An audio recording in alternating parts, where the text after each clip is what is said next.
America आणि Israel दोघांनीही इराणवर हल्ला केलेला आहे आणि नुसता हल्ला केला नाही, तर त्यांचे जे प्रमुख आहेत, त्यांचे जे बाकी लष्कर अधिकारी आहेत, त्यांचा त्या ठिकाणी खात्मा केलेला आहे. इराण सोबत आता आपण बघितलं तर चीन आणि रशियाची जी भूमिका आहे, तर ती का महत्त्वाची आहे आणि कशी महत्त्वाची आहे? सध्या आपण बघितलं तर जागतिक पातळीवर अतिशय तणावपूर्ण परिस्थिती जी आहे ती निर्माण झालेली आहे. इस्रायल आणि अमेरिकेकडून इराणवर जे आहे ते हवाई हल्ले केले जात आहेत. इराणकडून सुद्धा हवाई हल्ले केले जात आहेत आणि या संपूर्ण याचा आता भारतावर थेट काय परिणाम होणार हेच आपण जाणून घेणार आहोत आणि आपल्यासोबत यासाठी बोलण्यासाठी आंतरराष्ट्रीय अभ्यासक आहेत विजय खरे. सर काय सांगाल? नमस्ते. सर काय सांगाल ही जी आत्ता जी तणावपूर्वक परिस्थिती निर्माण झालेली आहे, तर याची मुख्य कारणं काय आहेत आणि याचा भारतावर थेट परिणाम कसा पाहायला मिळेल? रशिया, इस्रायल यांच्यातला जो तणाव आहे हा गेल्या बऱ्याचशा दशकांमधून आहे. वेस्ट एशियामध्ये संपूर्ण आपलं वर्चस्व असावं अशी इस्रायलची भूमिका आहे आणि त्याचबरोबर इराण जे आहे, इराणने आपली अण्वस्त्रांचा प्रोग्राम त्यांनी कमी कमी म्हणजे तो अण्वस्त्र राष्ट्र होऊ नये यासाठी इस्रायल आणि अमेरिका यांनी प्रयत्न केलेला आहे. इस्रायलचं सभोवतालची जी देश आहेत, त्या सभोवतालच्या देशांमध्ये विशेषतः लेबनान जर असेल तर तिथे हिजबुल्ला नावाची जी संघटना आहे त्याद्वारे इराणने त्या ठिकाणी इस्रायलच्या सुरक्षेला धोका निर्माण केलेला आहे. हमास असेल त्या ठिकाणी हमासलाही इनडायरेक्टली सपोर्ट इराणचा आहे. हुती असेल येमेनचं, अशा ज्या संघटना ज्या आहेत, प्रॉक्सी संघटना ज्या आहेत, त्या संघटनेद्वारे इस्रायलच्या राष्ट्रीय सुरक्षेला किंवा इस्रायलच्या अस्तित्वाला धोका आहे आणि म्हणून गेल्या काही दशकापासून इस्रायल इराण याचा जो संघर्ष आहे हा एका मिड इंटेन्सिटी कन्फ्लिक्टवरून हाय इंटेन्सिटी कन्फ्लिक्ट आल्यानंतर त्याचे परिणाम आपल्याला आज पाहावयास मिळतात की दोन्ही राष्ट्र अमेरिका आणि इस्रायल या दोघांनीही इराणवर हल्ला केलेला आहे आणि नुसता हल्ला केला नाही, तर त्यांचे जे प्रमुख आहेत, त्यांचे जे बाकी लष्कर अधिकारी आहेत, त्यांचा त्या ठिकाणी खात्मा केलेला आहे आणि त्यामुळे जनभावना आणि सुरक्षेचे प्रश्न याचा जर नीट तुम्ही समन्वय घातला तर त्या ठिकाणी अतिशय परिस्थिती गंभीर आहे. जग नेमक्या कुठल्या टप्प्यावर जाणार आहे, त्याचे काय परिणाम होतील, खरं म्हणजे संपूर्ण जी सप्लाय चेन सिस्टीम आहे, विशेषतः इंधनच्या संदर्भामध्ये ती डिस्टर्ब होणार आहे. जगामध्ये पहिल्यांदाच असं झालेलं आहे की एखाद्या राष्ट्रप्रमुखाला रिजिमची आवडली नाही म्हणून त्यांनी हल्ला केलेला आहे. जसं त्या ठिकाणी व्हेनेझुएलाच्या राष्ट्राध्यक्षांना पकडलं, त्यानंतर आता क्युबामध्ये सुद्धा त्यांची भूमिका ट्रम्प म्हणतात क्युबाही आम्ही अंकित करू, ग्रीनलँड आम्ही अंकित करू आणि आता इराणच्या असं जर या पद्धतीचं जर एक ज्याला वर्चस्वधारी किंवा ज्याच्याकडे लष्करी आणि आर्थिक सत्ता आहे, त्या लष्करी आणि आर्थिक सत्तेच्या जोरावर अशा राष्ट्रांना जर अंकित करण्याचा प्रयत्न केला गेला तर आंतरराष्ट्रीय पातळीवर निश्चितच त्याचे वेगवेगळे पडसाद उमटतील. प्रश्न राहिला भारताच्या संदर्भामध्ये भारत इराण यांचे सांस्कृतिक, राजकीय, सामरिक अतिशय चांगले संबंध आहेत आणि दुसरीकडे भारत आणि इस्रायल यांचेही यांचे सामरिक आणि आर्थिक चांगले संबंध आहेत. आपण जवळपास $20 अब्ज एवढी त्या ठिकाणी आयात निर्यात त्या ठिकाणी करत असतो आणि सर्वात महत्त्वाचं आपले भागीदार जे आहेत UAE असेल किंवा कतार असेल किंवा इतर जे आखाती राष्ट्र त्यांच्याशी आपला मोठा व्यापार करार आहे आणि ह्या युद्धजन्य परिस्थितीमुळे याचा इम्पॅक्ट निश्चितच भारताच्या व्यापारावर होऊ शकतो. दुसरं सर्वात महत्त्वाचं आहे की भारताकडे जगाचं बघण्याचा दृष्टिकोन वेगळा आहे आणि त्या अनुषंगाने सर्व जग आता तर भारताची नेमकी भूमिका काय असणार याकडे पाहत आहेत. जसं काही कालांतराने चीनने आणि विशेषतः काल रशियाने सांगितलं की या अशा पद्धतीचं आम्ही खपवून घेणार नाही आणि जर त्या ठिकाणी चीन आणि रशिया यांनी जर इराणच्या सोबत मदत करण्याचा प्रयत्न केला किंवा नॉर्थ कोरियाने जर प्रयत्न केला तर याचे परिणाम आपल्याला अजून अनसर्टिनिटीकडे यामध्ये हेच विचारायचंच होतं की इराण सोबत आता आपण बघितलं तर चीन आणि रशियाची जी भूमिका आहे, तर ती का महत्त्वाची आहे आणि कशी महत्त्वाची आहे? चीन रशिया म्हणजे रशियाला सर्वात जास्त जे ड्रोन्स आहेत हे रशिया युक्रेन युद्धामध्ये सप्लाय जे केलेले ते यांनी केलेले आहेत, इराणने केलेले आहेत.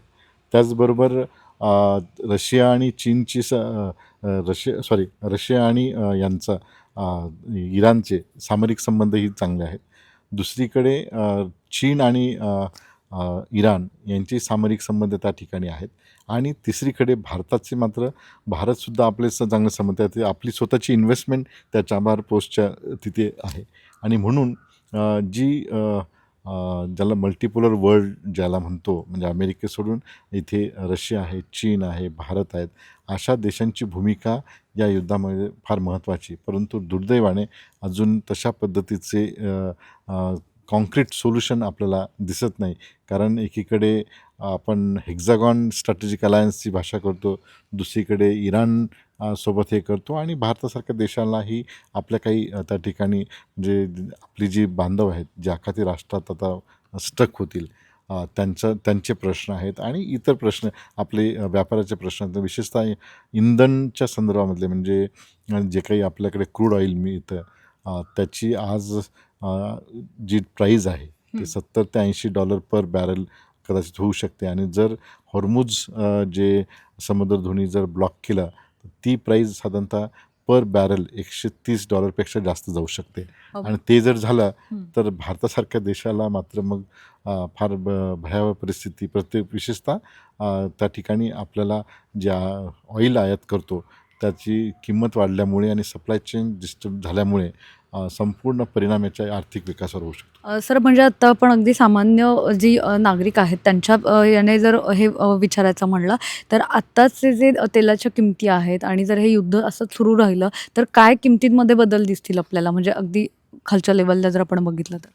मला असं वाटतं की पुढची 7 ते 8 दिवसात कदाचित या युद्धाचा निकाल लागेल. जर इराणने पुन्हा त्याच पद्धतीचे हल्ले केले, कारण इराणकडे साधारणतः 8 लाख फोर्स आहे, म्हणजे 2 लाख हे आणि 6 लाख असे जवळपास 8 लाख फोर्स आहे. इराणकडे जवळपास 3,000 जवळपास बॅलिस्टिक्स मिसाईल्स आहेत. आणि हे जे आहेत, इस्रायल आणि इराण बॉर्डर शेअर करत नाही, इराण अमेरिका बॉर्डर शेअर करत नाही. हे जे युद्ध आहे, हे सर्व युद्ध एअर वॉरफेअर ज्याला म्हणतो त्याच्यावर डिपेंड आहे. आणि एअर कॅपॅबिलिटी जी आहे इराणची त्याच्या काही मर्यादा आहेत. म्हणजे 35 वर्षापूर्वी जे जेट अमेरिकेने इराणला दिले होते त्याच 350चे जवळपास तेवढे जेट फ्लाईट्स जेटच्या ज्या फ्लाईट त्याचाच वापर ते आता करत आहेत. तर सर्वात महत्त्वाचं या ठिकाणी असं आहे की ग्राउंड फोर्सेस किंवा लँड फोर्सेसचा तिथे वापर न केल्यामुळे 8 लाख सैनिकांचा तसा वापर होणार नाही. कारण त्या शेवटी आत्ताच्या आधुनिक युद्ध पद्धतीमध्ये मॉडर्न टेक्नॉलॉजी जी आहे त्या सर्वात महत्त्वाची, आणि त्याच्यामध्ये सायबर टेक्नॉलॉजी, सायबर सिक्युरिटी असेल किंवा इंटरसेप्ट करणारे जे तंत्र, म्हणजे ज्यावेळेस गेल्या वर्षापूर्वी इराणने इस्रायलवर हल्ले केलेत, मिसाईल्स डागल्यात, तर इस्रायलचे जे काही आयरन ड्रोम होतं त्याचे 50 मिसाईल्स त्या ठिकाणी हिट झालं टार्गेटवर, आणि मग घाबरून ते सीजफायर झालं. तर आत्ता मात्र तशा पद्धतीची पूर्वतयारी अमेरिका आणि इस्रायल यांनी केलेली आहे की शक्यता त्यांच्या स्ट्रॅटेजिक बेसिसवर कुठे इराणचा हल्ला होता कामा नये, आणि ते जर झालं तर त्याला काउंटर कसं करायचं अशा पद्धतीचं संपूर्ण इराणला इन्सर्कल केलेलं आहे. तुम्ही जर बघितलं असेल की त्याच्या सभोवताली दिगो गार्शियापासून तर इराकपर्यंतच्या बॉर्डरपर्यंत संपूर्ण त्यांचे लष्करी बेसिस आहेत, आणि ते बेसिस असल्या कारणामुळे इराकच्या काही मर्यादा आहेत. आणि म्हणून कुठलंही युद्ध हे अंतिम युद्ध जे आहे, म्हणजे ज्याला म्हणतो की युद्ध जे आहे हे निरंतर काळ असणं, हे तसं जागतिक कम्युनिटी ग्लोबल कम्युनिटीला तसं तर त्रासदायक आहे. नक्की सर, हे युद्ध जरी या 3 देशांचं हे असेल, म्हणजे जरी इस्रायल आणि अमेरिका एकत्रितपणे इराणवर हे हल्ले करत असेल तरीसुद्धा याचे परिणाम जे आहेत ते आपल्याला बाकीच्या इतर देशांवर सुद्धा पाहायला मिळतात. यामध्ये नेमकी राजकीय रणनीती काय आहे? याच्यात राजकीय रणनीती एक तर ट्रम्पचं अनसर्टेनिटी पॉलिसीज, म्हणजे आज इराण झालं, उद्या कदाचित ते क्युबा सांगतील, परवा नॉर्थ कोरिया सांगतील. असे राष्ट्राध्यक्षांच्या या अनसर्टिनिटीमुळे खरं म्हणजे हा प्रश्न युनायटेड नेशनच्या सिक्युरिटी फ्रेमवर्कमध्ये सोडता आला असता. जर त्यांना रिजिम चेंज करायची होतं त्याला वेगवेगळे मार्ग आहेत. मध्यंतरी बांगलादेशमध्ये सुद्धा झेनझीच्या नावाने ज्या पद्धतीने अमेरिकेने त्या तत्कालीन सरकारने ज्या ज्या पद्धतीने बांगलादेशमध्ये अनसर्टिनिटी निर्माण केली, त्याचाच तो एक परिणाम. म्हणजे इथल्या व्यवस्थेला म्हणजे की जे बलाढ्य राष्ट्र आहेत त्या बलाढ्य राष्ट्रांना असं वाटतं की आपण सांगू तसं world security system security order असली पाहिजे. परंतु आता ही जी नवीन जनरेशन आहे ती नवीन जनरेशन वेगळ्या पद्धतीने त्याला काउंटर करेल आणि ते तुम्हाला इराणमध्ये आता पाहावयास मिळेल. आपण बघतो सर कालपासूनच हे सगळे हल्ले जे आहेत ते सुरू आहेत. मात्र या दोन्ही देशांची लष्करी ताकद नेमकी कशी आहे, काय सांगाल त्याच्याबद्दल? जवळपास अमेरिकेचे जे मगाशी म्हटलं की 9 त्याने पूर्ण इन्सर्कल केलेलं आहे. इस्रायलकडे असणारी टेक्नॉलॉजी अतिशय प्रगत आहे. इराणकडे असणारं फोर्स जे आहे जर 6 लाख अधिक 2 लाख असे 8 लाख त्या ठिकाणी त्यांची फोर्स आहे. साधारण 3,000 त्यांच्याकडे बॅलिस्टिक्स मिसाईल्स आहेत आणि त्याचबरोबर काही क्षेपणास्त्र आहेत. परंतु इस्रायलकडे असणारे आधुनिक तंत्रज्ञान आणि इस्रायलकडे असणारं जे हे आहे तंत्रज्ञान त्याला काउंटर इराण करू शकत नाही. आणि दुसरं सर्वात महत्त्वाचं की गेल्या काही वर्षापासून अमेरिकेने इराणवर सँक्शन्स लादल्यामुळे त्यांची आर्थिक परिस्थिती अतिशय डबघाईस गेलेली आहे. तिथे रियालची किंमत ही कमी झालेली आहे, म्हणजे त्याचं अवमूल्यन झालेलं आहे आणि त्यामुळे त्यांना सस्टेन करणं तसं कठीण आहे. आणि म्हणून इथून हे जर हे करायचं असेल त्यांच्यातलं पीस स्टॅबिलिटी आणायचं असेल तर लवकरात लवकर अमेरिका असेल, चीन असेल, रशिया असेल, भारत असेल यांनी इंटरव्हीन करून ते स्टेबल होणं फार गरजेचं आहे. सर आत्ता यामध्ये जागतिक लेवलला एकूण किती देशांवर हल्ले करण्यात आलेले आहेत आणि यासोबतच भारताकडून जे हे बंद करण्यात आलेली आहेत, विमानं जे आहेत त्यांची उड्डाणं बंद करण्यात आलेली आहेत. तर ही साधारण किती दिवस बंद राहतील? हे युद्ध किती दिवस सुरू असेल? सध्या इराणने जवळपास 7 ते 8 देशांमध्ये हल्ला केलेला आहे. बहरीनमध्ये अमेरिकेच्या जो बेस आहे, खरं म्हणजे इराणने कुठल्याही सिव्हिल सोसायटीवर हल्ला केलेला नाही. तर जिथे जिथे अमेरिकन बेसेस आहेत तिथे हल्ला केलेला आहे. मग ते कुवेतवर असेल, बहरीनवर असेल, कतारवर असेल, UAEमध्ये असेल. परंतु एक सायकोलॉजिकल फिअर ज्याला म्हणतो ते क्रिएट झाल्यामुळे त्याचे परिणाम आखाती राष्ट्रांवर आहे आणि म्हणून येणाऱ्या कालखंडामध्ये याचे परिणाम आपल्याला पाहावयास मिळतील.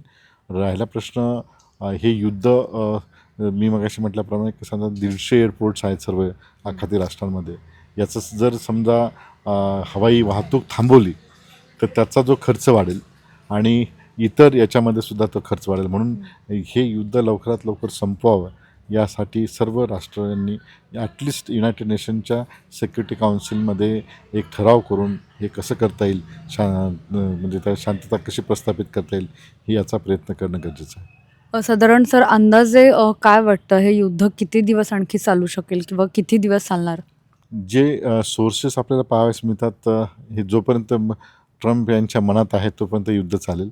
आणि जर ट्रम्पला असं वाटत असेल की नाही हे लवकर बंद करायचं नाही, कंटिन्यू चालू असणार, जसं रशिया युक्रेन युद्ध आपल्याला मध्येच यांच्यामध्ये आता 4 वर्ष होतील जवळपास, अजूनही त्यामध्ये इथे युद्ध थांबलेलं नाही. तर आज ह्या नव्या आधुनिक युद्ध पद्धतीमध्ये खरं तर वेळ आणि काळ फार महत्त्वाचं आहे.